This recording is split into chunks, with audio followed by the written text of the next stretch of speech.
Rampage.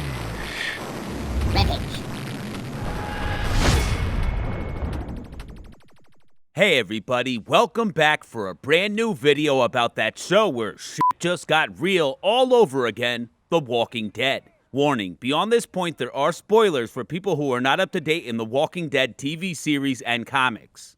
In this video, we're going to give you our Rampage recap of episode 11 in this pretty much action-packed season 10 of the apocalyptic juggernaut that is The Walking Dead.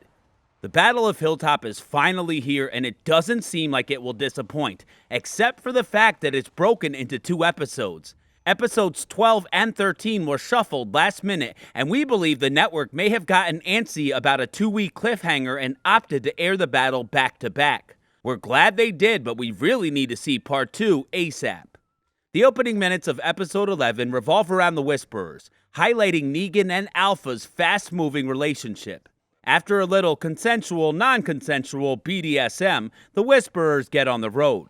Beta starts a chant that Alpha takes over, but we can't help to notice that Negan and Alpha are leading the way, while Beta seems to have been demoted. His face says it all. Ryan Hurst really kills it as the big guy. After the opening sequence, the story cuts to the Hilltop Tech Club, where Eugene is chatting it up with Stephanie like a couple of girls at a slumber party. The radio jockeys realize that they're not too far apart, using the fallen satellite from episode 1 as a reference. Good storytelling, Angela Kang. As the conversation progresses, it's clear Eugene is very thirsty to meet Stephanie, and it sounds like he already wants to get married and have kids. Just can't help but believe that this is a celestially ordained meet and greet. Come on, Eugene. The next scene starts off with Earl and Alden putting a little elbow grease into the Hilltop's wall.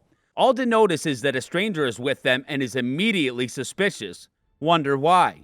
Although we don't get many scenes with these characters, it's worth remembering the pain and loss they've experienced. The actors really managed to get that across. Haven't they done enough to us? Aaron tells Earl that Gamma/Mary wants to see baby Adam and he isn't having it. What do you think? Knowing she was willing to give her life to save Rosita, plus the fact that impending doom is coming, would you let Mary see the baby if you were in Earl's shoes? Following that moment, the story takes us into the woods where Ezekiel has the little stalker moment with Carol. Zeke shows genuine concern, and Carol slowly seems to be coming around. This was a nice moment with the king, but also sad because we all know he's a goner. The story then shifts back to the Hilltop where Team Magna talks about their missing members. Daryl and Lydia arrive with very little answers in some shots originally seen in the promo trailer.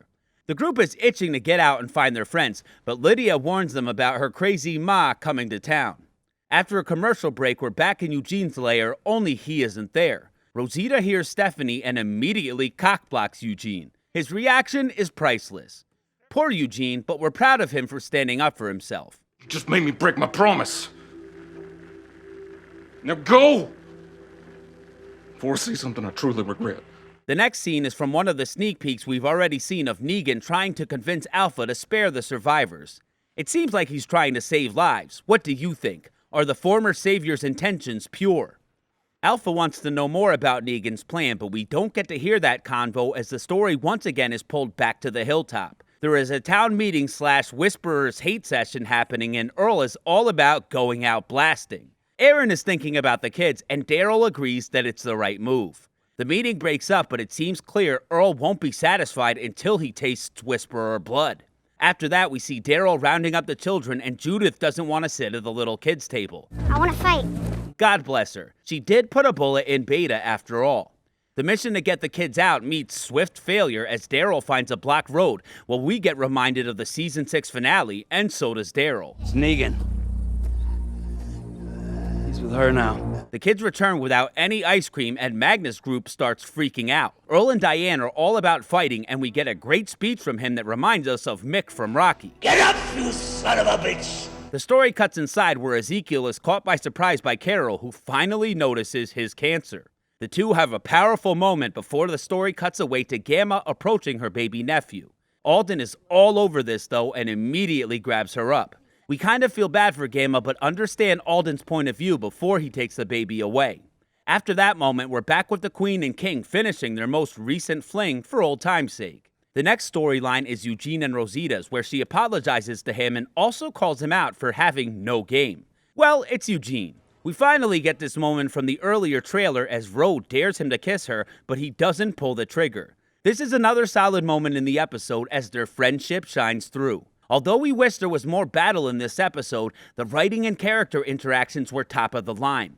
Following that moment, the story cuts to Lydia just hanging out when Carol joins her. They have a talk where Lydia seems very mature and Carol is very straightforward about wanting to kill Lydia's mom. It's really hard to tell where Carol's story and character will end up this season. What do you think? Will Carol ever truly recover from losing Henry? Sorry your kid died and you hate the world. Ouch. That's that Whisperer love. After that, the story cuts to the Hilltop outer perimeter where Yumiko and company are fortifying defenses. Yumiko apologizes to Kelly, but the heart-to-heart gets cut short by rats. Gross. The group realizes the Horde is here and retreats. The following moment is one of our favorites as Eugene sings the song Stephanie wanted him to sing earlier, which he refused. During his heartfelt solo, we see what's going on with a handful of characters before the Whisperers arrive. As he wraps it up, Stephanie responds, and clearly Eugene has made it out of the doghouse with his radio pen pal, who actually seems jealous of Ro until Eugene explains their relationship. She is my proverbial BFF. Isn't he sweet, ladies?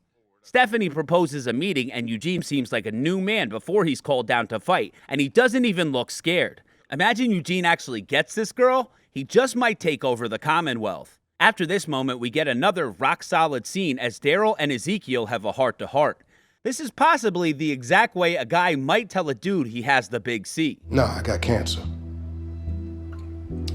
But that's okay, you know what I'm saying? Both of them make a deal to save the kids, and the king takes off. Well, the story stays with Daryl as he talks to Judith about what's to come. The two have a great interaction about fear before Judith gives Daryl the updated jacket we've seen for a while in the trailers. God, we can't get enough of her. Daryl ends the scene by making Judith promise to leave if things go bad, and we get a quick moment with Carol looking at her paintings from her last life and walking away with some kind of resolve. The former queen finds Daryl and they barely say anything to each other, but Daryl makes it clear he'll always care. Another powerful moment as Daryl walks up to arm himself and finally the battle has arrived. The story cuts to a bunch of different survivors all in formation and ready to fight for their homes. It's like Braveheart meets the end of modern society. Finally, the Whisperer army approaches and we get a bunch of shots we've seen before in the trailer and sneak peeks from The Talking Dead.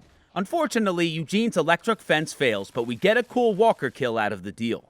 The Hilltoppers approach the boundary and start putting that work in. We get some great shots and things seem to be going well until we find these little balls of sap we didn't really understand about in the beginning. Apparently, tree sap is flammable, and the Whisperers have basically created gas bombs to catapult onto the survivors. Everyone is covered in this stuff, and things are looking really bad for the Hilltop. Negan didn't seem to want this, but plays along with Alpha's decision, for now at least. What do you think? Whose side is he on? The Hilltoppers retreat, but it's too late as the Whisperers trap the group with flaming arrows in front of them and a horde at their backs. Just as everyone seems totally fucked, the episode ends. Come on, man. This is a great episode, but we truly hate that we have to wait. As each week has passed, we've noticed that the spoilers from the Spoiling Dead fan site have quickly been making their way all over the internet, and starting this week, we will be covering those spoilers instead of just leaving them in our comment section. We will mark this video and any future videos like this with major spoilers, but we wanted to let you know that we will be giving you a full video version of all the spoilers from now on if that's what you want.